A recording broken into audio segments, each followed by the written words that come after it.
Dice, yeah, ay, ay.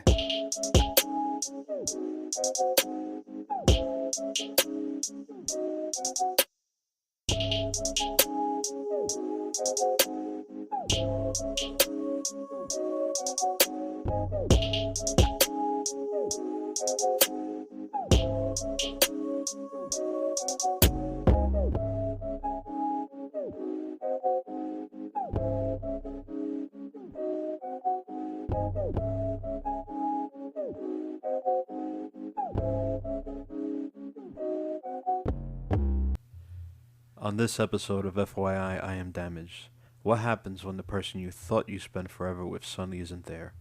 Jessica, a Bronx-born educator and mother, takes us inside her pending divorce.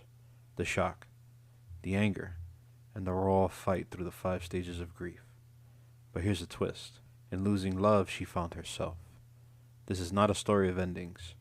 It's a story of rebuilding, co-parenting with courage, and discovering the strength to love yourself first. Stay with us.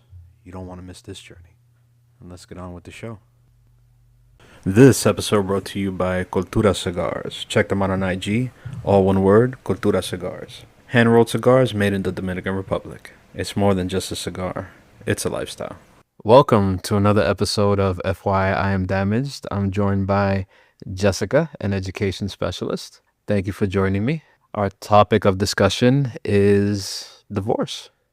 We're here to discuss, in this day and age still, the very familiar position that you're in, which is someone going through a pending divorce. Now, it's not in full swing from when we discussed this, which is actually just like about a year ago. So you can let me know where everything is at with as much comfort as you feel about discussing that part. But we're here more focused on you and your journey and everything like that.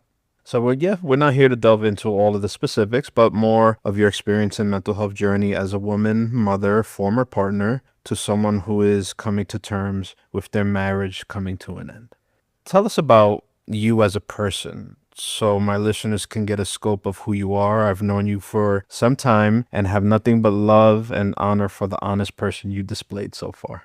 Thank you, Oscar. Thank you. So to tell you about me, I am a Latina woman, 52 years old, born and raised in the Bronx to a single mom. Grew up with my brother, who was 5 years older than I. And yeah, just didn't have a silver spoon, that's for sure. Just kind of picked myself up by bootstraps, did my thing, and I always knew education was the way to go. As a youngster, that's what I did. I threw myself into my schoolwork. Very early on, started working. Have been working ever since, honestly, since I was 13. Went to school, got educated, I became a teacher, the dream that I had. Since then, navigated being a single woman. And then around 35, 36, I met Steven. He's my husband. We're not divorced yet. And then life began. So I put behind me, all the fun times, the single girl. And I was ready. I was ready to settle down and have a settled life. Wasn't sure I was going to have kids. I was 35, the clock ticks at that point, but we got lucky and I had a child. I had a son. His name is Noah. He's now 15. So, we did the life. We moved from the city, and little by little, we made our way north and up until where I'm at now, up at Westchester. Yeah, we created a life, myself and Stephen and Noah, and I thought everything was going smoothly. Now, without bumps in the road, but, life seemed to be doing what life was supposed to do at this stage in my life, settling down, being a soccer mom, working. I'd always done something on the side besides teaching. So at this point in my life, I was doing real estate, on a part-time basis. And my husband was a retired police officer and an attorney. And, was just supporting us and supporting what we were doing together. The vision was coming together. We were making plans for the future. And then everything changed. How long have you been in this position of dealing with a pending divorce? And now, does that tug on a person's mentality in the beginning if you didn't see the signs in the start? Have you had a time to reflect on those days? Well, to answer your first question, it's actually been a year, a little over a year since My husband had expressed that he wanted to end the marriage. We had already been separated once. Just going through, I think, what normal couples go through. We hit a wall. Things got a little stale, and we needed some help. And we got the help eventually. Made our way back, and then there we were once again. He just decided that this was it. Your other question, you were asking, you can repeat that part? If you didn't see the signs in the start, have you had time to reflect on that? With seeing those things where it's like, oh, wait, if I saw this, it's like, oh, I know this is coming to an end. Yeah, no, what I thought, what I was seeing was that there was tension, that there was difficulty even after the first separation. We had only been back together for about a year and a half since the first separation. But again, I just thought like he's lifing. I just thought we were hitting a bad patch. The communication. Yeah, and that's actually recovering from a surgery. If anybody's been through a surgery of any body part, after a while it sets in, you get frustrated. You got to depend on people. You're homebound. So I was cranky, definitely irritable. But I thought that some of our, issues were because of that. I was not the best person to be around. He was super busy. He's a very ambitious man, and he was doing a lot, and he was starting up a business. And I just thought, life was lifing again. And I just thought we were just kind of like going through a rough patch. Right. So yeah, definitely. It took a huge mental toll when I realized it was more than just a rough patch and that he wanted out. He just wasn't happy. He felt that, even after the first separation, things kind of went back to whatever they were that he wasn't happy with. And at that point, I was definitely in a state of shock. A state of shock. Shocked and in a moment of trying to repair, or just shock, going into accepting it? Shock and like not fully accepting it, almost thinking like it was just a moment again, but at the same time frustrated because since we had already had our first separation, I thought we both understood that life isn't going to necessarily be easy moving forward just because we've come back together and really we're in the honeymoon phase after the first separation and getting back together, but frustrated. And I sort of like threw my hands up like, not again, and so I was frustrated. So I wasn't groveling. I wasn't begging. I was very like, really? Okay. Like, this is what we're doing? Okay. And it just kind of went angry mode. Right. So that was my first reaction, angry mode. Yeah. This was your first marriage? Maybe you said, okay. Yeah. He's been married before. When okay. Much younger. And has 2 children for previous relationships. But no, this is my first marriage. What is your first reaction to something like this? Take us down in more detail that road you enter where things started unfolding.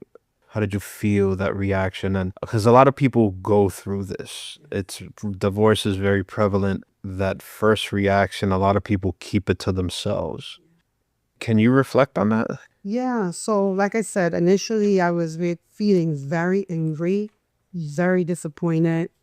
Definitely felt like the rug was pulled from under me because I didn't expect it. I didn't know we were going down that road again. I felt tension and I thought, well, maybe we have to go back to what we learned. We had seen a relationship coach from the first separation. So I thought, oh, maybe we got comfortable. Maybe I got comfortable. Maybe things are, taking a toll. Maybe we need to just kind of regroup. But when I could see that he was really serious and he had really thrown in the towel, I was very angry. Very angry. I was hurting. But, anger is a secondary pain, a secondary emotion. So, when you have pain, and I wasn't dealing with the pain, I was just angry. And then I was feeling really angry because of my son. He's a great kid, grew up very sheltered and feeling very loved by both parents. For the most part, our household wasn't a household that had a lot of commotion and turmoil and arguing out loud. So we treated each other nicely. We laughed a lot. So I knew that was going to be difficult for him. And the first separation was difficult for him. So I knew this was going to devastate him. So after anger came a lot of fear. Like, what next? What now? A lot of hurt. Because I thought that after the first separation, we made a commitment to whatever came our way. You could never be 100% a person for your spouse that they weren't, and neither can they. But I sort of accepted that, and I knew that. I felt like I was okay with that, and I felt like, I was in for the long haul. I was looking at the rest of my life with this person. Right. did plans when retirement was coming, right around the corner for me when my son would graduate from high school and go to college. So all my thinking and all my efforts were on that. So I really wasn't prepared to like pivot in another direction. So I felt very confused, very like disorientated. I didn't know what to do. And that type of like emotion was so strong that the only way I could let it out was anger. Anger and a lot of crying, a lot of pain. And it's interesting you say that about anger, because what came up for me is which way was that anger directed? Within or without? It was directed without. Yeah, I was definitely lashing out. I was needing answers. I was trying to understand why did we get here so quickly after the first separation? Why did I know it? I started to piece together like months prior things we had done that seemed like we were okay. I had a great Valentine's Day, and this happened in April. So Valentine's Day is only 2 months before. We had a wedding anniversary in March. That was nice. So I'm like, well, I understand that nothing led to that particular moment saying, this is over and this is really over. And I knew when he said it that it was going to be over for sure. Like I knew it wasn't the first separation. I knew this was it. He wasn't going to do this again. Is it what he said or the conviction in his voice? Conviction in his voice and the fact that he went there again. I just knew. And then something in me, even though I don't think I processed it in that moment, something in me told me, you're not doing this again either. Because now I was losing trust in that he had the staying power to go to whatever we were to go to as a couple. The first separation, I took a lot of ownership when I stood back and we were separated that maybe as a wife, I wasn't showing up as much. As a wife, I wasn't showing up. I was showing up as a mother. Right. And I was putting my son first. And that was one of the lessons I learned in our coaching. I learned about boundaries. Some boundaries I was crossing. I took ownership of that. I was like, definitely, I could see it now. And so I did make changes and changes that he noted. But part of what he said to me in the second separation, or when he decided this was it, was that he felt like perhaps I was doing more than I should as a person in a relationship, meaning that maybe I was stretching myself way too much for his benefit. And maybe I was, not even me myself. He thought maybe we just weren't compatible as mates. So that I was a good person, he was a good person, but maybe we just weren't compatible as lovers, as mates. And so that really hit hard because, like I said, after the first separation, and then I reflected and owned, some of my mistakes, I did change. I mean, I changed so much that friends noticed it. But I didn't feel like it was a change that I was making that wasn't true to me. I just felt like I have to learn how to be more of what he needs. And that's what we should do as a mate. So that's how I looked at it. But yeah, I realized in the conviction in his voice and the fact that he was there again, that this was it. And that created a lot of anger, fear, and hurt. Those are the first initial feelings. And when you're going through these feelings and just focusing on you, and a lot of people go through this, so maybe they can relate. What are, and those who may think they're heading to this point, what were some of the stories you were telling yourself? Maybe even convincing yourself of that, how we tell ourselves stories that aren't really true. Right. And to not have people convince themselves of something that, this isn't what the scope of the relationship is and where it's heading. So what kind of stories, if you recall any, that you were kind of telling yourself about that this was my fault or anything or whatever? What came up for you? Yeah, what came up for me was that perhaps on some level, even though I wasn't ready to admit it then, that he was right. I was not going to be able to love him the way he needed to be loved or the way he wanted to be loved. I wasn't meeting him where he needed to be met. He pointed out that I was a great wife, that I was a great mother, I was a great partner, the best he had ever had, up to date. But for whatever reason, it just felt like I wasn't loving him in the degree that he needed to be loved. I guess we all have our own love language, and I wasn't doing it. I thought I was. I thought I had adjusted some things. But nevertheless, he felt a void. He felt an emptiness. Also, I recognized that we were growing apart in certain ways. I was becoming a little bit more quieter in life, a little bit more relaxed, a little slower with things, focusing a lot more on faith. And not that he wasn't, he's a believer in a higher power, but I was putting a lot of emphasis, I feel, on that. I was bringing church first. I was bringing, our outings together to the church on Sunday as like a priority. I was really focused. My son enjoyed it. And, he was there, but at times I felt like he wasn't there. He was a little checked out. And, he had his mind on business and work and his goals and his ambitions. And I do see, looking back, that yes, I was slowing down in certain ways and he was ramming up in others, as well as that path of like faith. I was walking in a little bit more ahead. Again, not to say he's not a believer. He is a believer. But I was like putting that first. And I think he was creating like his ambition and goals first. And I think that at the beginning of the fork in the road. Okay. Since communication is very key, and not to just hit on something that's what someone always says, with communication being very central to a relationship, how important, regardless of personal emotion, is it to stay the steady ground to, keep the peace while you're going through this process?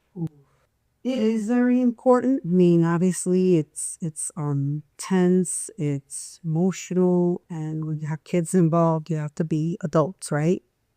I would say that in the beginning, at least from my side, my communication took a dive. My communication, approach took a dive because, again, I was operating in my ear. Towards him or towards everybody in general? Okay. And even towards everybody, it was just kind of like all around me. My whole demeanor changed, my whole way of expressing myself. I had a lot of anger. I carried anger, so much anger. So everything triggered me, everything bothered me. I had very little space for people, including my son, my mom, my closest friends. Went through a lot. But yeah, towards him, I didn't know how to communicate. And we used to be a pretty, open, I thought, good communicating couple. Amongst all our friends, we looked like we had the best communication. And here I was, I didn't even know how to communicate in any kind of way but anger. So it wasn't good. It was not good. And we weren't getting much accomplished. So much so that we needed some mediation at one point. Yeah. But again, all of it because it was hidden behind the anger. So, yeah. And again, I go back, the anger, I think, is because I didn't see it coming. Had I been more prepped for it, had I been like kind of aware that we were heading in that direction, one, I could have had an opportunity maybe to sit the time to figure things out, or maybe we would have gotten help. I could tell you that I would do good to do that.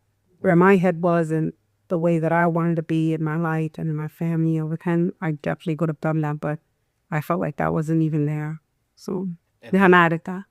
Have you ever put yourself in a position, because since of course you haven't gone through this before, God forbid somebody says something that you may take in a way that they're taking his side, or think so, for those listening who may be going through this or seeing somebody else going through this, what would you tell them as far as basically being careful on how you react to other people when all they want to do is support a person going through this hard time, and not kind of drag them through, like, why did you say that? What, you're taking his side, and so on and so forth? Yeah. I would say that the best thing you can, do for somebody in a situation like mine is really just listen.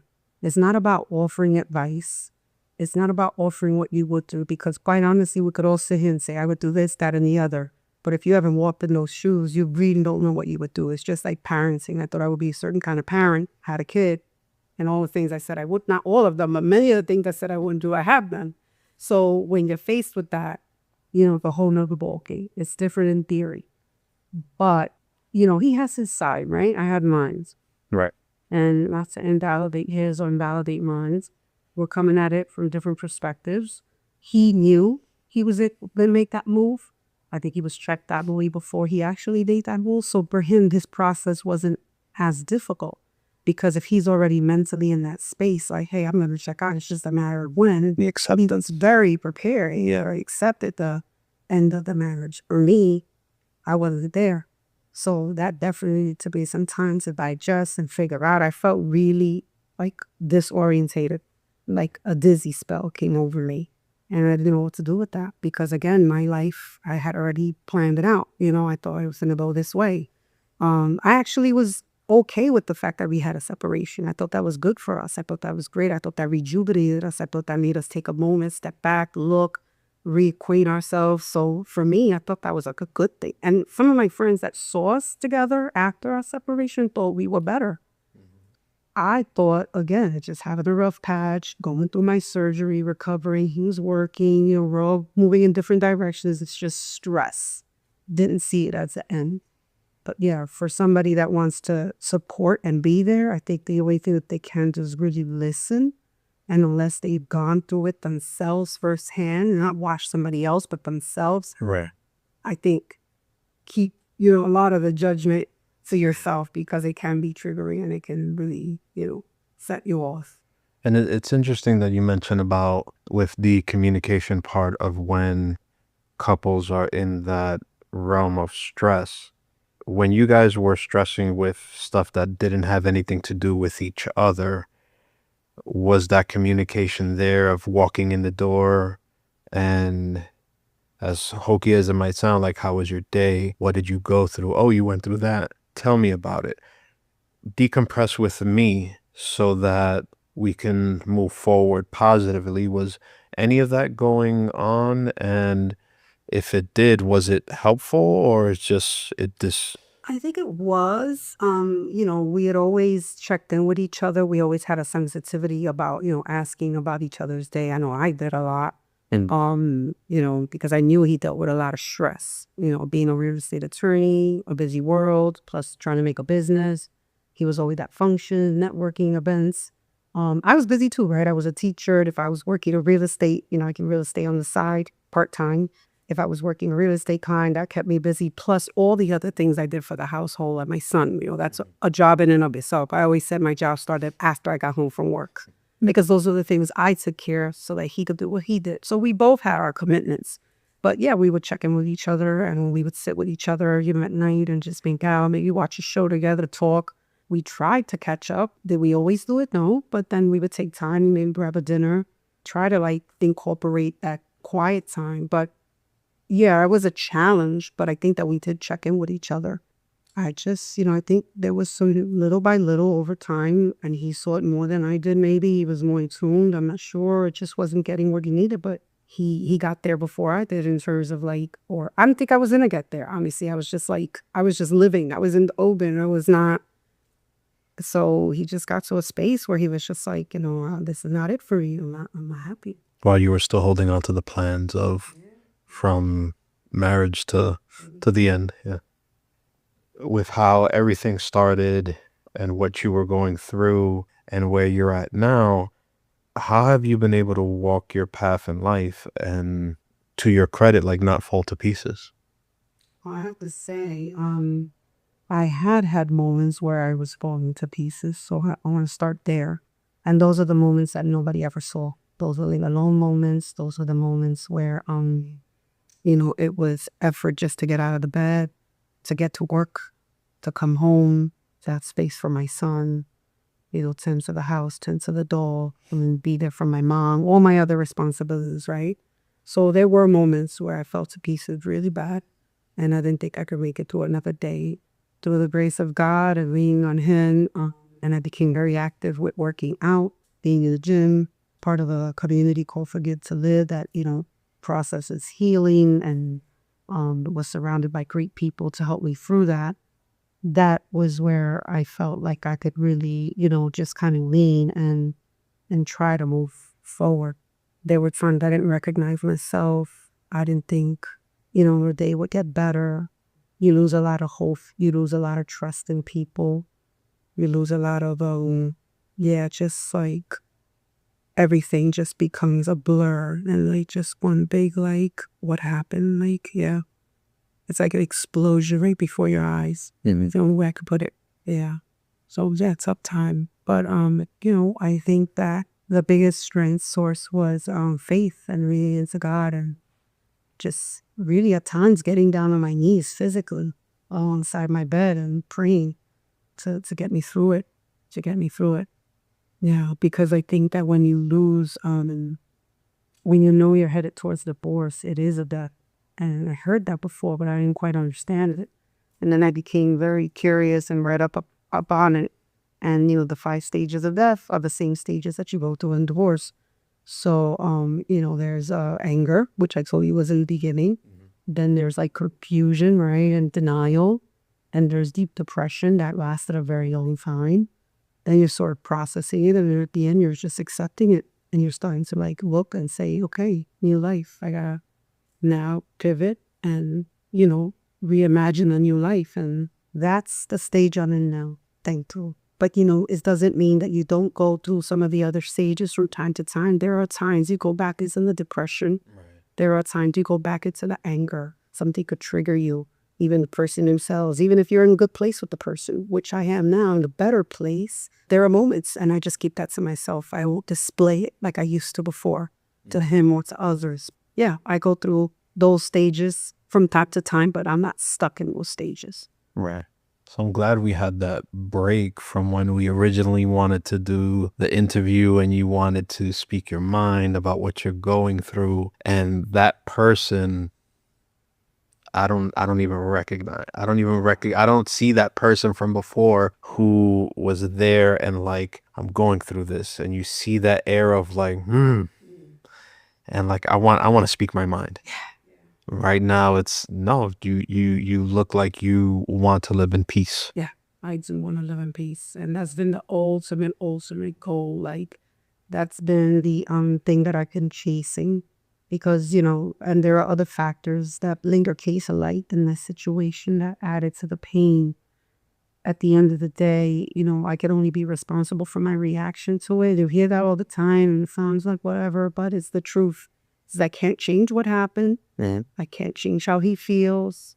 I now see that it probably, was going to happen anyway in some shape or form.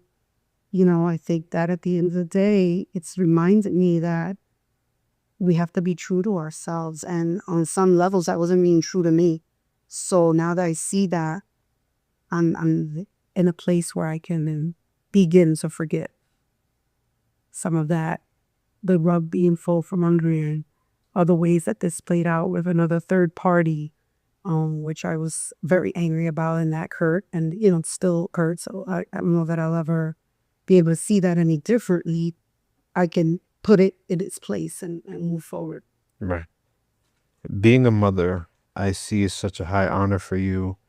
To women going through this and beginning with older children, how did you broach the subject with your child? And what advice would you give to parents, mother and father, about with older children broaching the subject to kind of soften the blow, if at all? What do you have? What is your advice? The things I think we did right was we sat down together with him to deliver the news that once again, in final time, we were going to go our separate ways as husband and wife. We were going to be his parents still. We both loved him, and it wasn't his fault.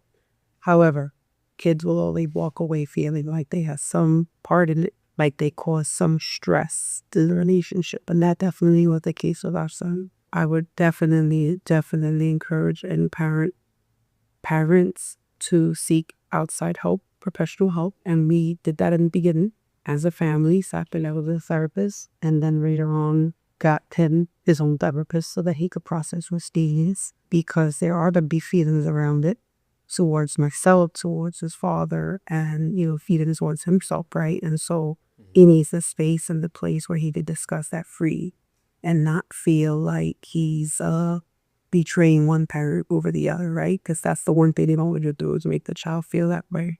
Where that is concerned, I think the most that you can do is provide that outside support, professional. Also have periodic check-in with your child to see if they want to share anything. Most likely they'll say no, but you press and you push, and then you have to know when not to push. And sometimes they'll come to you, and that's happened. Also too, that it wasn't easy, and I didn't know what would happen, but there were times that my son saw me in my pain. And we try to shield our kids from our pain because they don't want to see us weak.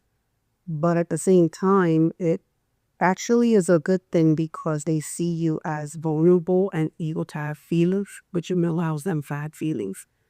While I would adjust the depth or the degree of the pain he saw, I wouldn't say that, mother take it all the way. Girl, he saw those moments because it, made me human to him and it made him understand that I was just innocent being as he was. As a married woman, did you have certain expectations that you are processing or have already reconciled within your mental space that won't be met? What is that process like? What strengths did you get from it? Do you mean like now that I'm not going to be a married woman or that like the expectations I have? Being married, and then now that those expectations are not being met, because a lot, not a lot, but there are those individuals, men and women, it's doesn't matter which side, they have an expectation of the relationship, like how you had. Right. And then now that that's not being met, but they still hold on to it. No, they're coming back. Right. No, we're gonna make this happen.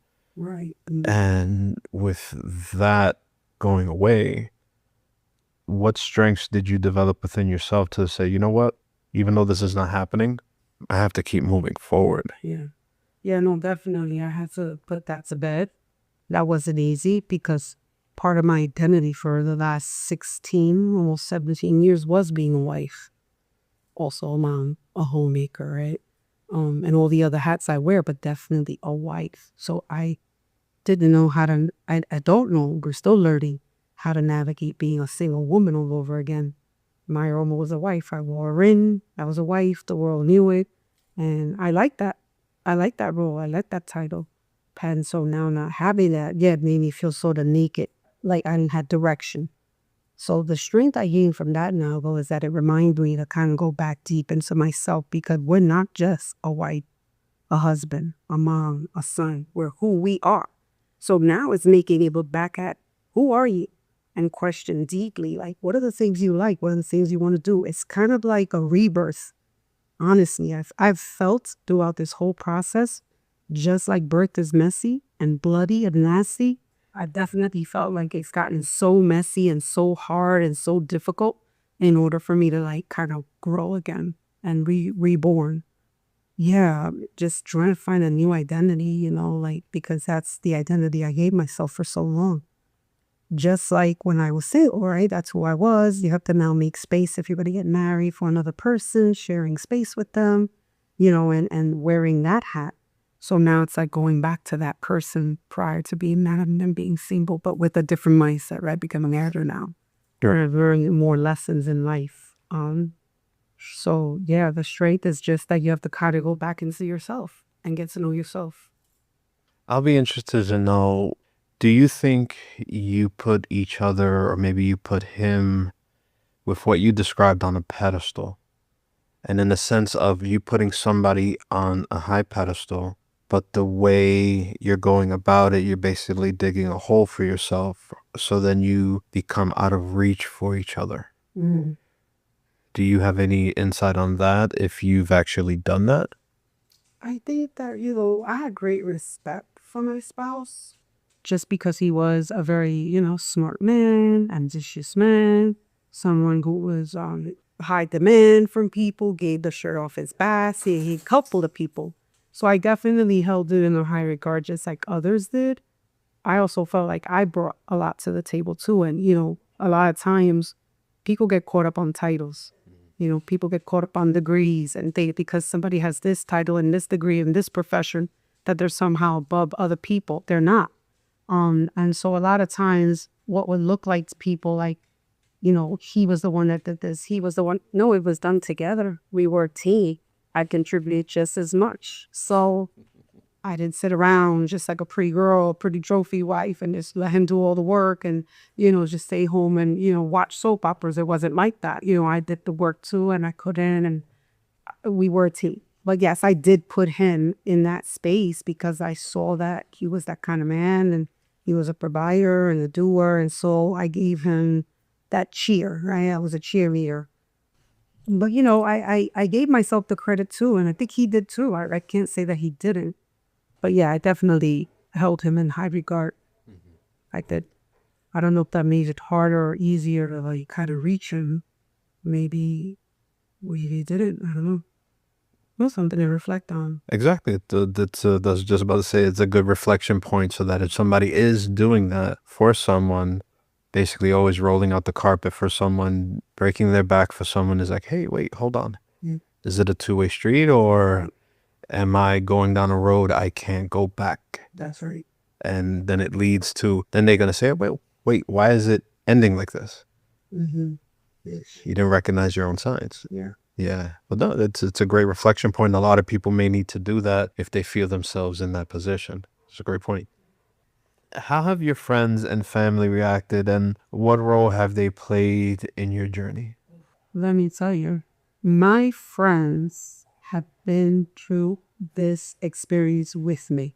My mom has been through this. That is to say, although it would seem like I'm going through the divorce, and obviously I am, make no mistake, they have felt the wrath. They have been affected. It tested my friendships. It strengthened my friendships.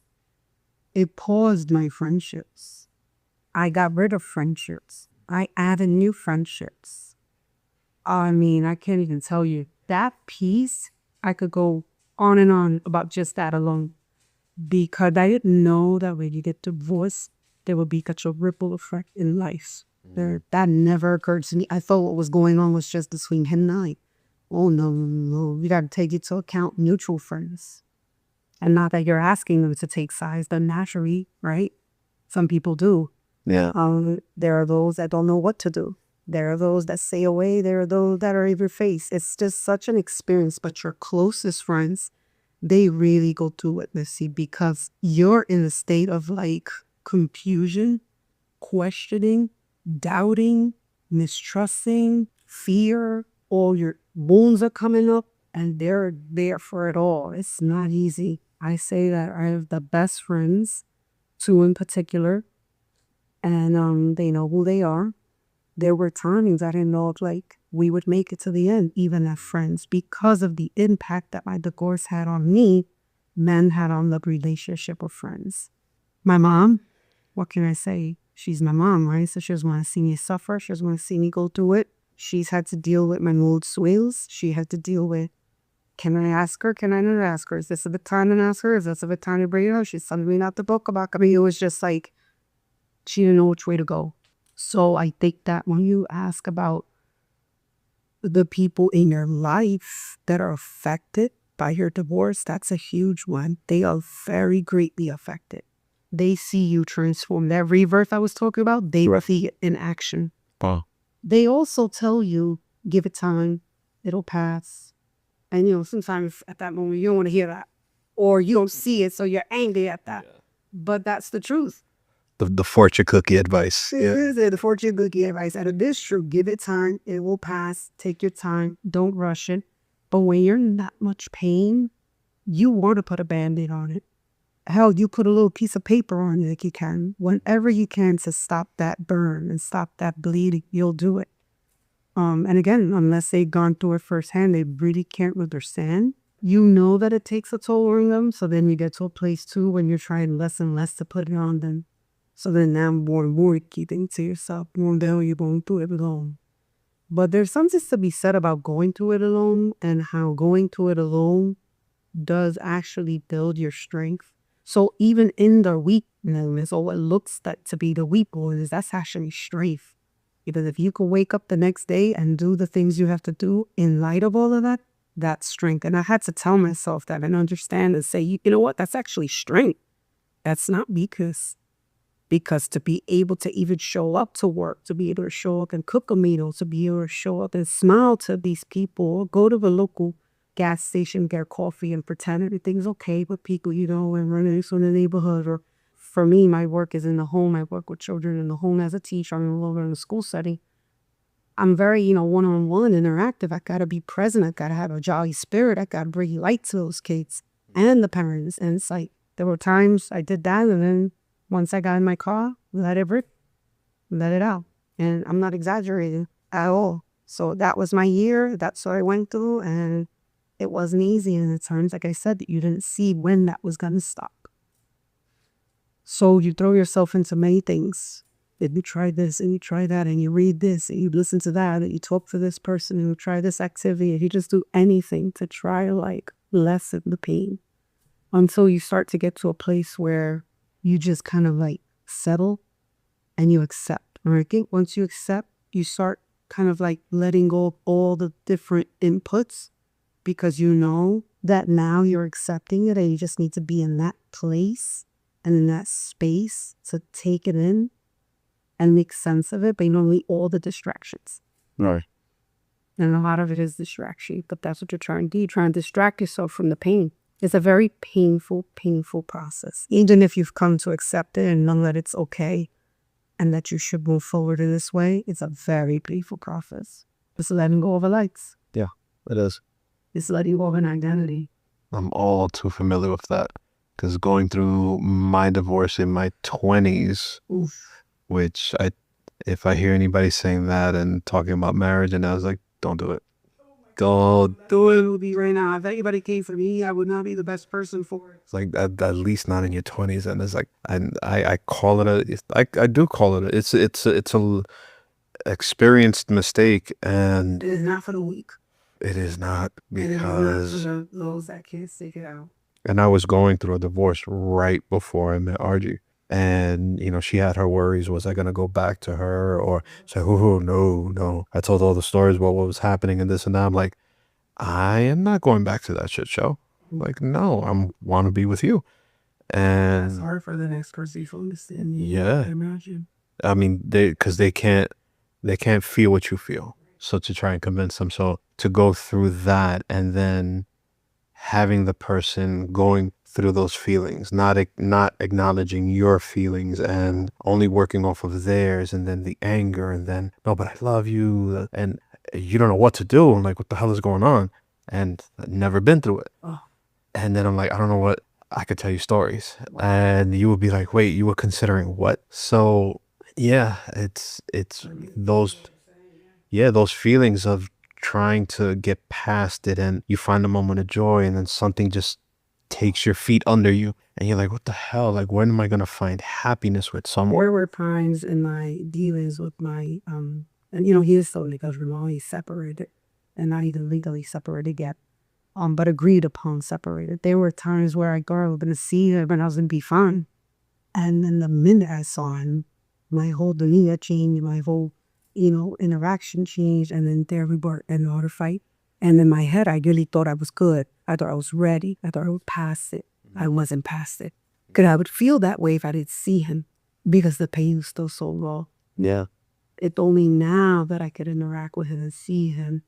And make no mistake, I don't feel like we're friends or that I even want to friends like that. But we can be cordial. We can be nice to one another, friendly. Quite there yet to be friends and like and joke and Dap them up as, hey. I think he is, but I'm just not there. I'm gonna go case that I need to go. Exactly. That's the only way I'm gonna get there.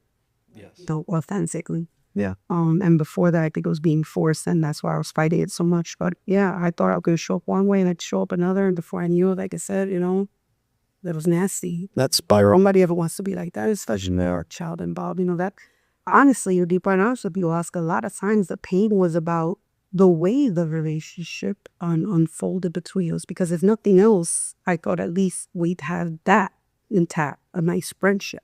Because we started out friendly. Right. So, okay, the relationship didn't work. We fell apart.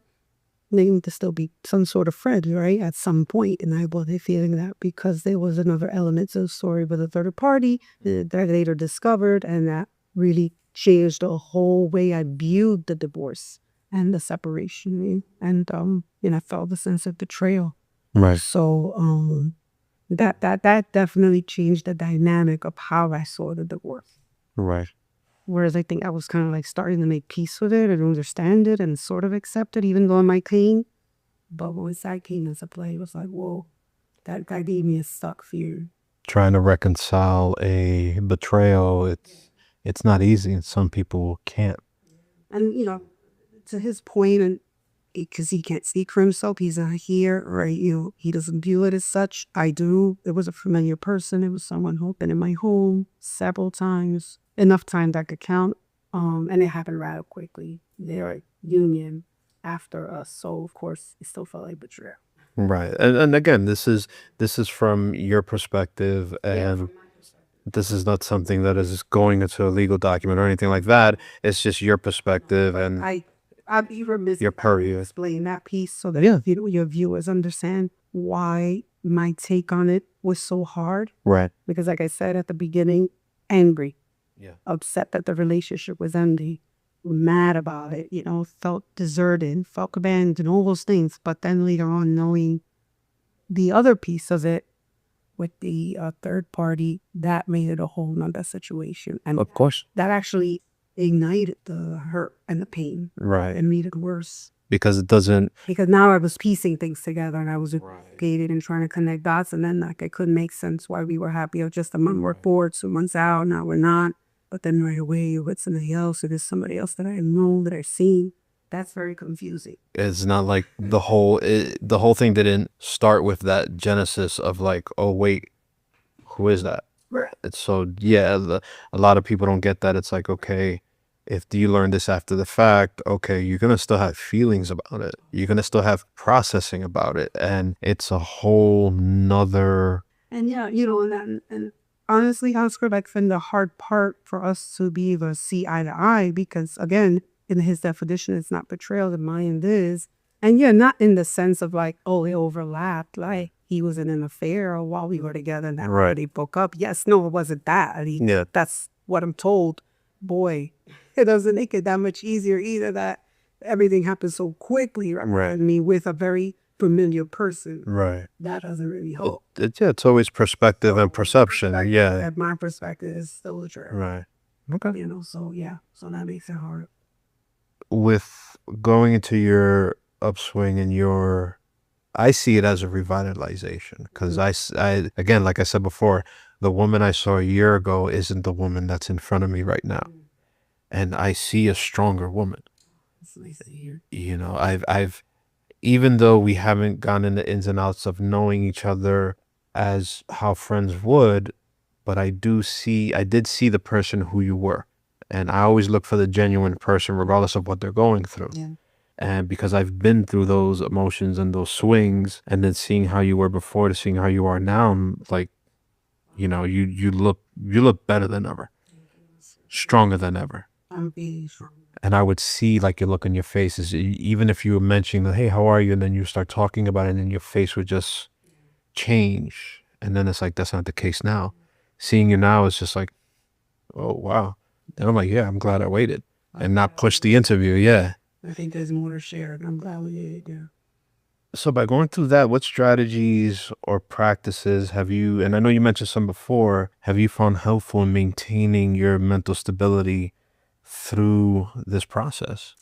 Well, one has been finding those that have been through this. Like I said, my friends, my dear friends, they're great, and they've been such a support. And we've made it through the storm and still going through it, from time to time. But they didn't go through this. So I did make a friend that was also in the same boat, and that has helped tremendously. She has been a great support, someone that I could process this way. We call it dumping garbage. So when stuff surfaces, hey, I heard them some garbage. She knows what it means. I know what it means. I went there for each other. So that's been great. Talking to a therapist. You need to talk to somebody mutual. At some point, you do have to give your friends a break and let your family off the hook and your friends off the hook and lay off your kid. Nobody's there, not punching bags. Yeah. And you got to process it with a professional. So I do see a therapist. And wow, has the gym been one? Fitness. They say fitness can save your life. It really can. Or I hit the gym like it owed me a membership. And it had been great feedback for people. I see the orange. Shoot everybody with the R. Time to show around the R. Yeah, that I went crazy with the fitness that it did. It gave me like good dopamine, or gave me good just energy and outlook, and pumped me. And I really got into that. I started doing yoga, but then I didn't stick to it. To schedule change. But I've got that. I do my meditation practice. I read the word, and I didn't stop going to church. I was on a faith journey. I was telling you when he and I were, doing that together, but I felt like I was a little bit more ahead in the way I was approaching it, and I still do that. And yeah, so those are my strategies, down at the gym, processing with my therapist, and trying to seek out those things that, make you feel good. Meditating, I meditate for 10 minutes a day using the Calm app. So this is not a plug on Calm that I'm telling you it's good. I use the Calm app, and for 10 minutes, you can really lose yourself and relax yourself. I'd actually demonstrate it with friends, and we love it. Journaling. And not to say that I'm consistent with the journaling, but I started the push of another friend. But that does help. So there are all those tools. You have to have like a little toolbox of things that you can reach for because, again, your friends are great and they're there for you and your family is great, but everybody deserves a break. And you can't constantly, process like them and put them through that. You got to have your times where they're also just your friends and you're having a good time and it's getting together. That's what we're doing now. So. And also additional, other than what you stated, is there also additional other self-care techniques? There's nothing like pampering yourself. I mean, I get my pedicure, my manicure, so I do get massages. I was doing that more often than before. Yeah, I have massages. So I use titles and the massage for the massage parlor. Yeah, and then just trying to like eat right and do right and have laughter. I forgot about that. I was doing all the comedy shows. Nice. I have a group of friends. We all like to get together to watch comedy and do lots of comedy shows. And I watch things on YouTube that were funny and I'd go to work, watching little comics and stuff like that. So yeah, that's a big one too. Trying to find those moments where you could laugh at things because we could take life seriously. And sometimes when you're going down that road, you just forget like, hey, that's serious all the time. Right. That's a good point. Yeah. Looking back, what have you learned about yourself through this process at this point? I know you always are reflecting on yourself, but has there been any key points to say, whoa, you really identified something about yourself, even if it's positive or negative or in the middle of the road, that you are still processing with yourself and your therapist? What are those key things that someone can say, hey, you know what? I think I need to process that about myself as well or discover additional things. Yeah. I learned and was reminded that we do not grow in comfort. And for a long time, I was just sort of settling into something that was comfortable and going, oh, God, you can stunt your growth when you do that. We're meant to always keep growing and learn and discover who we are. I don't know if we ever really discover fully who we are. I've also learned that there's a lot of things I still have to work through because say what you will, it was devastating. I had a rug pulled from under me, but also it surfaced and brought up a lot of old wounds and a lot of like unresolved traumas. I realized like I work on some things. So I started working on just getting a little closer to my mother. Things that I just sort of like accepted, blew under the rug and but that's just the way it is. But no, I challenged myself recently to like push a little with her and learn a little bit more about her and really get uncomfortable with her. So that's been good. Also, the way that sometimes, I may show up or present myself. I have to be very aware that I don't make the mistake, and I heard this before, but I really don't understand it. You could draw self-worth, but it doesn't mean that that's your self-esteem. So you could know that you have things that are valuable about you. You could even credit yourself with those things and know those are good qualities, but it doesn't necessarily equal that you have high self-esteem. And so I've had to face the fact that my self-esteem took a plunge. And I was definitely fearful of where do I go from here? Am I like losing that identity, made me lose my self-esteem. So I'm working on building that back up and making sure that if and when the next opportunity presents itself in the love department, that I'm very convicted and aware and presenting that, this is what I've worked, this is my esteem, and, this is not to be negotiated. And these are the boundaries. And boundaries aren't bad. They just tell people what you're comfortable with and where they're not. Even your spouse. Where? Or your significant other. So that's something I'm learning and I work on. So I'll be processing that with a therapist, actually. So what are your hopes and aspirations for the future as you journey through this transition? oof. So my hopes and aspirations. First, I want to start with son. I know he's not going to come out of this unscathed. I think we all have a moment in our childhood, even the ones that grow up with the best childhood. There's always a mark of marcation, like a moment of marcation that does something to us, right? That kind of just like makes us grow up. I know what mine was, I know what yours was. I think this was his. But my biggest hope is that he processes it and learns from it in a way where it strengthens him and it doesn't come back to haunt or repeat. So I'm going to do my best to keep the lines of communication open, even though I am here, the typical teenager doesn't want to share a, probably because I'm mom and not dad, but whatever it is, his father and I were on the same page with that trying to talk and keep it with therapy.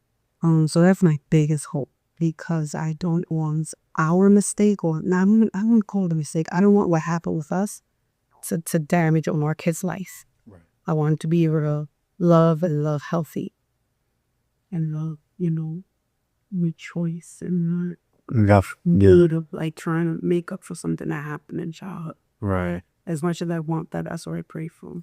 As far as for myself, twofold. To really step into like what my purpose is. I've been feeling the one blessing out of all this is that I feel like this thing coming in me about I need to express something. I need to get it out.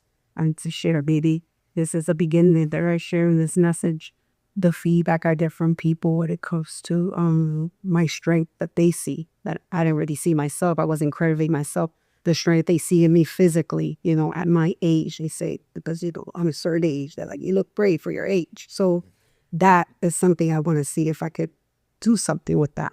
The biggest thing I would say is that I heal not only from what happened, but from all the wounds that surfaced as a result. Because I do want to step into the next love relationship more healed. I don't know that I'll be fully healed. I don't know that we're ever fully healed. Then I will be that we were perfect, right? Right. But more aware, more healed, so that I can really be there authentically for myself and for that person, and that they could meet me the same way. That's really like my biggest desire of everything, like just to be able to be in a really true, balanced, and understanding relationship that we know the bumpy roads are coming. We know that it gets difficult. We got each other's nerves, but we're there. We're there for it all. No, it's beautiful. Yeah. But most of all, that Noah has that. If I had to get that for myself so he could have it, I would.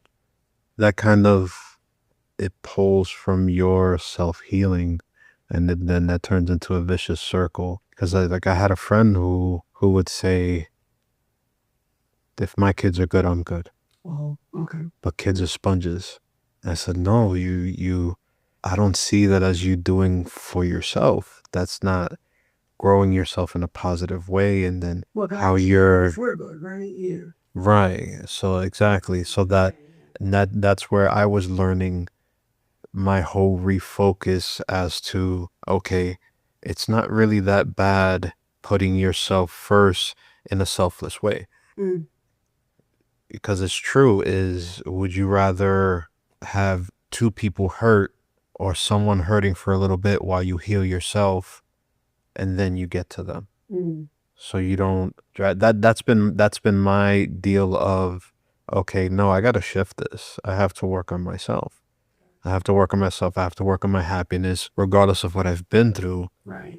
To know that if it's going to keep continuing on the other side, at least I know I'm good. And that's why restarting the interviews and having time for myself and focus on my passions and just little things here and there is like, I'm doing this for me so that I can be happier, so that when my kids see me laughing, that it doesn't like, oh wait, it's not an alien feeling to see dad happy. You're right.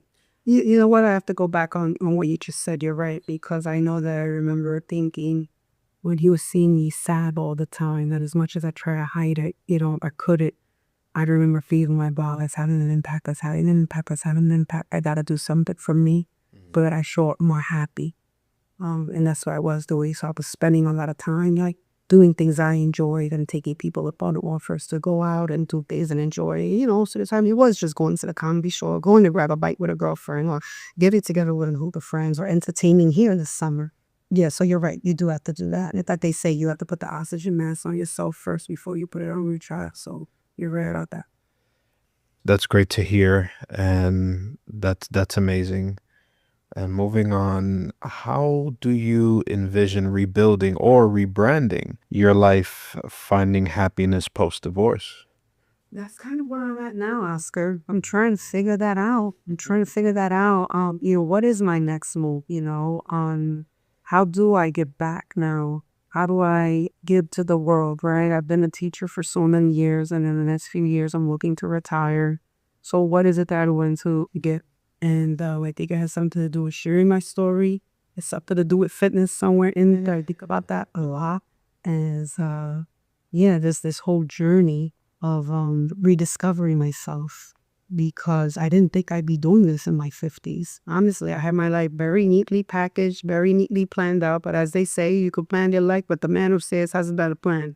So I keep trusting now, right? Like there's a better plan underneath all this. You have to have a lot of faith, and faith is that which we always see. So I did have faith. There's no way that he did put me through this pain, but there's no way that this pain would be allowed and that I would put me through this and this doesn't serve a purpose. I refuse to believe that. I really believe there's a purpose behind all of this. I'm going to keep pushing and moving forward. And I plan to just show up as myself. I feel more myself now than I ever have. So No, that's good to hear because a lot of people, they don't even have an inkling of a roadmap on how, okay, they're maintaining, but where does the healing come in? And they would rather wait for it to happen instead of planning for it. And yes, when man plans, God laughs, but at least you can have some sort of broad roadmap to say, hey, whichever way I go, I know I'm healing. yeah. Big man upstairs could say, hey, okay, you're going to heal, but you're going to realize you're going to heal in this way. Right. And to that, I would say even the mistakes you're making along the healing path are part of the healing. Absolutely. And I've made some mistakes.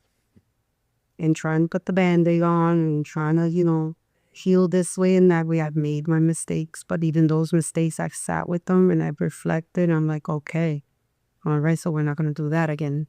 All right, so that wasn't the best thing to do. And give yourself a little grace because you're just trying to figure it out. And, you got thrusted into something you weren't expecting. You have to give yourself some grace. The key is to learn. And I think that's the missing component a lot of people don't really grasp because they're in the middle of the storm is that self-reflection. That self-reflection of what you just said is like, okay, what I just did, I'm not doing it. A lot of people don't really have that component of unless they're forced to do it. Okay, my phone died. I don't have a charger. I'm not going to doom scroll and I'm just sitting here with four walls. I'm going through this and so on and so forth. And then the process to work within yourself about what you're going through, now it's forced. Yeah. You have nothing, you have to do it. You have to do it. And then they realize it helps them. When it's optional to you, you're like, no, F that, I'm doing it. I'm realizing all the stuff that I did, all the decisions that I made that I thought were good at the time. Mm-hmm. And I believe that's a missing component that people don't have that leapfrogs their journey. Right. Yeah, you're right. You're right. And we're missing that. And we'll reflect. We can go around aimlessly thinking like, everything that's happening to us is a result of somebody else or their fault. You gotta check yourself where it's your fault. And when it was poor planning or poor choices on your part, I definitely get braced up about that. And no, trust me. I'm like, Jessica, that was stupid. That was not smart. That's not aligned with who you are. I should have said that. This is not aligned with what you're saying. You're saying this, but you're doing this. None that's not adding up. And you got to check yourself. Yeah. You have to be willing to check yourself. But it's also important to have key people like that in your life. And that's one thing I have in my friends. They've checked me. So what's a They pivotal me. what's a pivotal check from a friend of yours that was basically that kick in the pants like, yeah, I didn't like that, but I needed that. Yeah, I had one friend, because of the relationship I had with my husband and common people we had, friendships. There was one particular person, that was coming up as a little bit of a conflict. I had to be checked that, hey, well, if that's an issue for you, then you have to pick and choose when you want to deal with certain people, and you can't put other people or third parties to be responsible for that. And, again, like I told you, I would expect that what was happening to my husband and had such a ripple effect on other relationships, but it did. So then you have to navigate that and know how to do that. So definitely was checked on that part, was checked on pay, I know that dating is a new thing for you because it's been 16 years, right? I'm not dating, I'm not out there, I'm dating. My faith is so different to it is not what it used to be, and you got to learn a lot of things, and you got to go with the flow, and got to be flexible. And I've been told, well, this is how you got to do this, so that you don't fall into this situation. So definitely check in that way, because sometimes even though you're not a naive person, if you haven't been a part of something, you can re-enter it and really be lost. Right. And that's how I feel with the dating one. It's not. It's no longer you just step out of your house and you casually meet people or organically meet them here and there. It's like it doesn't work that way. A lot of times it's very like, planned out. You gotta be on online dating and you gotta go through a lot of frauds before you can get through a freeze. And it's like it's a lot of work. So do you have any examples? Do you have any examples of the temperature of the dating landscape? And if you You can, got another hour. I got I got as much time as you have. So we had a before with that. But go ahead, finish your question. What is the temperature of the dating landscape as you see it in your experience for your age range and area? And there's a lot of factors that go in because you're not in the middle of Manhattan swiping right on Tinder and just looking for the next one or anything like that. What has been your experience? And then you jumping in like, wait, dating is like this? Like it wasn't. Very mechanical, it's very transactional. The biggest thing I'm finding that's disappointing is that people, I'll just say men, right? Because I'm looking to date men, not women. Men are not, at least so far what I've encountered, looking to be very transparent and clear about what it is they want, whatever that is. If it's casual, if it's serious, if it's in the middle of that, if they're in this situation. It's like the transparency of where they're at is not there. So you're starting off on the wrong foot because you know if the person is where you want to be, right? So you're kind of like constantly guessing. And I think while online dating was meant to streamline the process and make it easier for people, right? Because we're in the digital world and people have busy lives, but it also created a way that it became very transactional, and also people can hide behind what they post and Right. they present themselves. Pictures match the person, the facts that they have. I mean, just to give you one quick short story, I had a young man who I didn't know was a young man because based on the age that he was projecting on the profile, he was around my age. Come to find out, he was 20 years, my senior, is it? My junior. Yeah. 20 years my junior. And I get a lot of that. Wow, I get a lot of that because what's the sentiment? Divorce or separated, one child, living with her. Oh, she's probably a cougar. She wants a cub. She's probably coming out of a low marriage. She's a good time. It's like, and then they also look at me and think I'm a little younger or look good for my age. Right. So I get a lot of that. And that's been frustrating. And like I said, one that I even lied just to be able to get through the door. He posted a particular age that he wasn't, and it turned out he was 20 years my junior. Wow. So yeah, it's difficult because people aren't being transparent and necessarily honest. Whereas if you meet somebody in person, you can kind of at least gauge it right from the vibe and the conversation, and you're getting to see and the tone is there. It's not easy to meet people like that anymore. So what are you left with? Hopefully somebody that knows somebody, or they think, oh, you be a good match, or they set you up. That's the ideal. I always say that's ideal, but I haven't had much of that. now that I'm in the space where I'm open to that, that's when I'm encountering it. It's like, whoa, it's not easy. It could be very frustrating. That's a whole nother frustration. So for now, I just let it be and leave it alone. One thing I want to get your perspective on, since we've gone through the forgive to live community, and actually Arjie's point this out to me. She's like, now that we've gone through this, and when we see other people, we see their like, oh, this person's riddled with trauma. This person is going through a lot. We identify that because we've gone through the fire of processing our own traumas and our own inadequacies and everything else under the sun. We all have one. So seeing these men that, okay, you give them a little bit of attention because maybe you're curious, and then you see them and you're like, wow, that's too much trauma to deal with. Have you ever? I don't feel that way. It's funny. So my take is you could have a lot of trauma. I'd be okay with that. What I'm looking for is the person that says, I have a lot of trauma. I not only know it, I'm doing something about it. I'm either in the middle of it, or I started, or I'm willing. I'll take any of those three.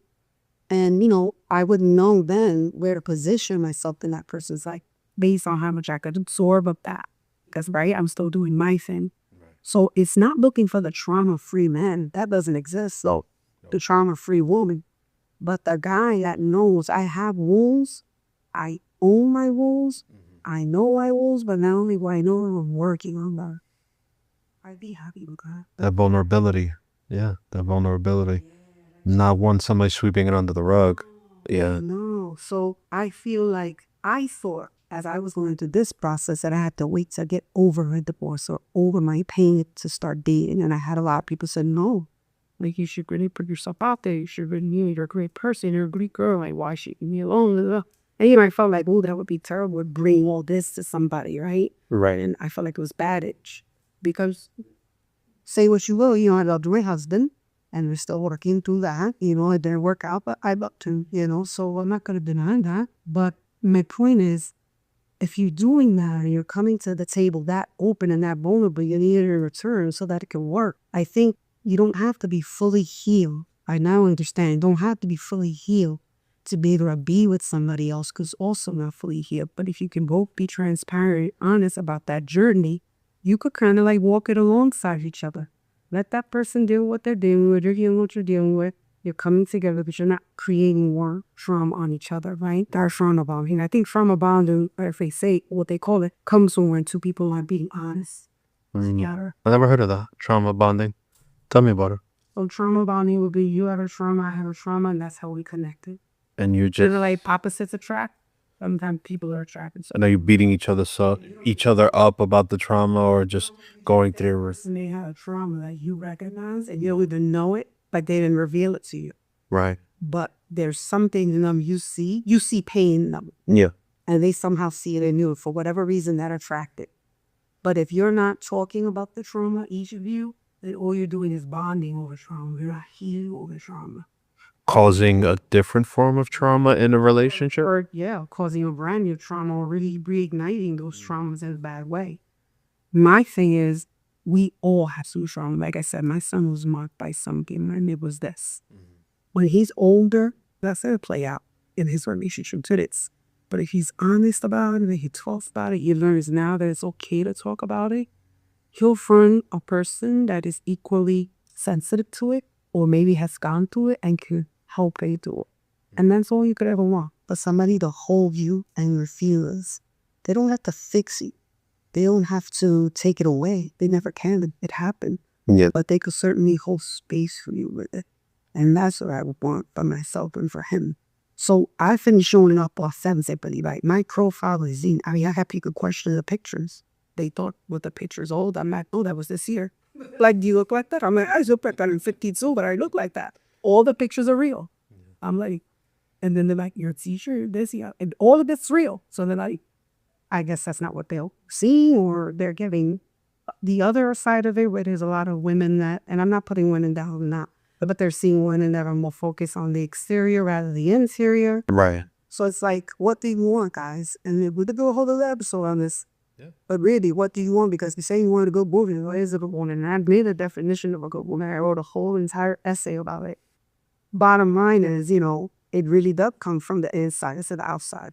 The outside is just the packaging. But if you got the inside and the outside, you bagel. But I don't have enough, I'm not seeing right now enough men showing up to want to even see that. I think it's What do you do? How do you present? I think it's a huge thing when people get to that point and realize, and I've gotten to that point of, and I'm still working on it, not sidestepping the accountability. You can't do that because one thing I came to realize within myself is that I find a lot of my strength with others and even with myself, but it's mainly with others because of what I do, is my strength through vulnerability. Like when I've spoken to someone that when with the current issues that I'm going through, we were actually at one of the retreats and I spoke about what I was going through and people were like, wow, what are you doing saying this in front of all these, like, people would just, like how the kids said, people would just cringe and just withdraw. And no, Wow. I stood tall. I said what I said. I wasn't worried about how they would think about me and being straight vulnerable. And that got someone to say, I wasn't going to say what I was going to say about a hidden trauma that I was going through until you came through and was like, fuck that. You said what you said. You're going through what you're going through. You're processing what you're processing. And they said it. They were like, I'm not even going to allude to if it's a man or woman, but they were like, if you didn't say what you said, I was gonna hide this. I was gonna hide this. I was gonna work on other stuff. That's your strength. That is your strength. And I tell people that it's like once I realized that and I had other conversations with other people, I don't hide what I'm going through. I let them know, oh, this happened to me and I went through this and I'm going through this. Not for them to feel sorry for me, but that, look, this is me. And they're like, oh, wait, well, okay, I've been through this and I've been through that. I'm like, okay, tell me. Most recently when we went through we did what was called the Possibility Festival. And there was like a nice group that they do this from city to city, wonderful people. And one of the things they got through was they put people in a line facing each other and you take 2 minutes, you talk to each other and you kind of cycle through. There was one lady, we're talking and I'm just like telling her, oh, I do this, I do the podcast, I'm going through this, and telling her about myself. She told me about it and she looks sad and I'm like, what's going on? She's like, well, my husband just passed. They've been together for decades, multiple decades, and she wasn't expecting it.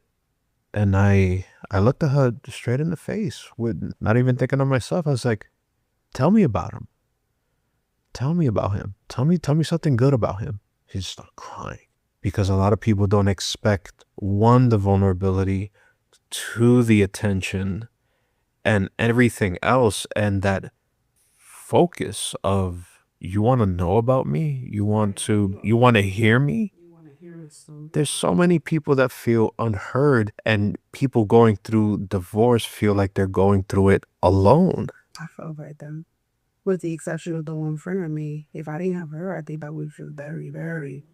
Right. And two people listening to each other about what they're going through. And That's all it is. exactly. And she had that, and it was like, I started crying. And we were talking, I was like, tell me something good about it. Or like, just bringing like something that happened that affected you so much. Tell me something positive about it. When other people be like, what happened? What did they go through in this? Boy, ain't there. So I see someone what they've been through could be tricky, right? Because be opening up a wound they don't want to talk about. But you also could be doing them a favor in that case. So just ask the question delicately. You could read the person willing and they need to talk. They're going to talk. Listen. But if they're not, because that's not the moment, then also be respectful and really back down. Because I think that's what hit her so hard. I was like, tell me something good about him. Like, probably she's dying to share. And she had the opportunity to share. So I think like back to what we were talking about with what's a disbalance in the dating world. I think that men had it really bad. I always say that because even though we women, it seems that we suffer more because we're emotional, we get our feelings hurt, and then play games and whatever. I think men are starving to be more authentic, but they're not given the permission to do so and still hold on to their manhood.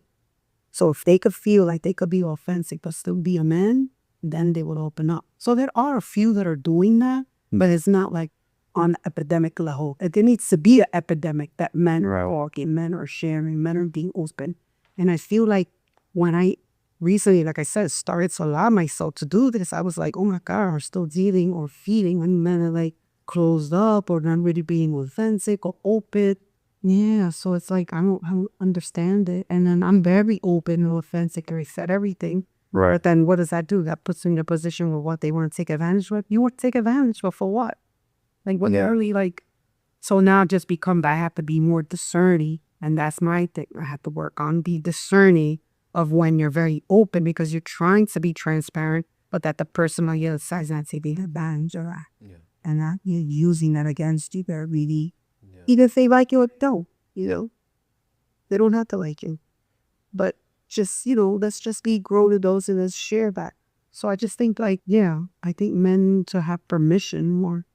And I don't know where or how that can happen, but they need that permission to be given, to just really speak from the heart and say what they want to feel. But you also can't want the girl that's the beautiful trophy girl, then at the same time, you want her to be, and I'm not saying that she can't be both, that she can't be a beautiful trophy girl and a beautiful person is. I'm not saying that. But a lot of times they're pedestaling the girls that have these awesome, beautiful looks and bodies and they're all put together. But then you marry her because she's not this type of woman on the inside. She's so disconnected. And for being that. Yeah. So all she's gonna come with is that. Yeah. Does that make sense? No, it does. That's why she's showing up like that. Because the response she's getting and the feedback is, we like that. A lot of women, I think, are suppressing who they really are for a chance to be noticed by what they look like. And that feeling is so temporary. It's so temporary just to be wanted for your looks. And I think the good women that have substance and are still good looking women get left behind because they're not meeting with all of that. That's the composition. And that's precious to someone who actually honors that within someone. Not just with, okay, how do you look in a bikini? How do you look in a dress? How are you going to look for me so that I can have something pretty on my arm? And to your point about with men, it's like, okay, what generation am I getting? Okay, what generation of being a man are you holding on to? Right. So it's all a facade. A man who was born at a certain time, like, okay, you want to be a man of how a person was in their 80s. Like, dude, it's 2025. Or what a man was like in the 90s, 2000s, or like, what is your perception of a man that got locked in the generation that you're from? And how is that kind of just stymieing you to just say, oh, they're not getting me? Right. Well, yeah, because the people who you're trying to attract may not be from that generation. They don't see it. But see, so here's the thing, Oscar, and this is where I feel stuck in the dating. Well, I'm 52. My energy is out of like a 30-something. The way that I've recently gotten fit and everything, I actually did kind of like retract and kind of went back in my age, my chronological age. And I have an energy of a younger person. I'm hip. I have a 14-year-old person, actually. I'm hip. I had Ulster ways, but I have new ways of new days and of the new day. I'm looking for that energy in a 50-something-year-old. But sometimes a 50-something-year-olds I'm meeting, they're ready for hospice. I'm not a nurse. I'm also not going to be a nurse. Like, why should I need a nurse when I'm good to go, I'm fit? And it's not about looks. I'm not saying that because I know it doesn't have to have a six-pack, but that it doesn't have to be tall, dark, and handsome. Listen, I could care less about that. So the world is forcing you to be a cougar. That's what you're saying. Now I only get the cougars. Then I started to settle into the idea that, hey, okay, so sometimes energy-wise, they had it. And the way that they're, approaching me. But if there was a cub that had a good attitude with a good job, it had his shit together, and said, I appreciate an older woman for what she is and not, using her for the experience, and that be different. I have to also be a little bit open-minded and say that maybe a younger guy is okay, but was he's the right number guy, just like he doesn't want to date an older woman that's also going to be his mom. Do you see what I'm saying? Yeah. He's looking for the older woman because she has experience, she's more laid back, she's less fussy, she's learned things, those are the qualities. That's why I think, right? That's why they're looking for that. Or they think she's desperate, whatever. My point is, if they're looking for the right reasons, then maybe an older woman and a younger guy could work out, just like an older man and a younger girl, depending on the spec. Yeah. I'm not saying something, Yeah, those are. now. Yeah, no, that's landmines right there. Yeah. So my point is this, like, at my age, and I'm willing to date older me, but I've also kept why should I be settling for somebody that looks like they're going into hospice? Should I be settling for somebody that I don't push around the wheelchair freaking oxygen scheme? It shouldn't be like that either. So what are we talking here? Like, we gotta eat in the middle here. So I don't know what my demographic is. I'm like, I really don't know. Because men my age, they're weird, and then the young guys are young, but they're like too immature. I maybe met like one or two young guys that had their head a little together, but for whatever reason, that's not the avenue I want to pursue. Yeah. But that's the avenue that's pursuing me. But for now, I'm not even looking into the way. I'm just like, it's exhausting. It's like a full-time job. It really is. Well, It really, it's just like a full-time job. The world is like less time. So whoever it is, he's on his way to healing to be there for you. Yeah, it would be nice someone who's on the healing path too. Yeah. It's a breath of fresh air. Yeah, it's such a breath of fresh air to be like, oh wait, you're trying to climb out of that pit of shit. Like, oh, that. Like we both know. Yeah. To me. Exactly. Yeah, you need somebody with a few scars, right? They know life is bitchy. They know things get hard. They know how to stick around when things get hard. That to me is like, that's good, But it's finding that's hard. Somebody a little damaged. Yeah. Damaged. Exactly. About putting one foot in front of the other. Yeah. Is there anything you would like to add towards the end of this interview? Final thoughts? Yeah, final thoughts. So, I think that for anyone going through the process of separation and ultimately divorce, I can say a year later, a year and a half later, it is definitely a process of many stages, a process where you will uncover, discover many things about yourself, not just your spouse. And it is a time for you to be completely open-minded to the journey, because it's going to take you on a journey. Just know that on those days where it gets really, really tough and you think it's never going to get better, or you want to throw the towel in, it will get better. And your job is to surround yourself with good people. Don't let go of those good people. Stay in faith. If you have faith, please, that's very important. Remember to take the rest when you need it. And when you can't show up for everybody, let them know. I need a moment. I need my day. I need to go mute. Because it is going to happen. And that's the honest truth. But take your time, you will get there. Thank you so much, Jose, for this opportunity. Jessica, thank you for your time. Thank you for your words of wisdom. Thank you for your outlook on life. As you're walking on your journey, it has been eye-opening, heartfelt. You are a strong woman. Thank you. You are the epitome of a strong woman. Thank you. I appreciate it, though. Thank you very much. Thank you again for giving me your time. Thank you. Still hauling around that emotional baggage like it's got frequent flyer miles. Exhausted from saying I'm fine, with a smile that twitches. You survived so much, but surviving isn't the same as healing. At Forgive to Live, a retreat tucked into the Vermont woods on the Escapo Estates, we offer space to unpack, breathe, and maybe, just maybe, forgive. This is not your average extended weekend spa, unless your spa includes soul healing and unexpected laughter. Come as you are, whether you're emotionally tangled or a triggered ready Karen. We'll meet you there. No kumbaya required. Just real people, real healing, maybe a little ugly crying. It's not a vacation. It's a return to yourself. WeForgiveToLive.com.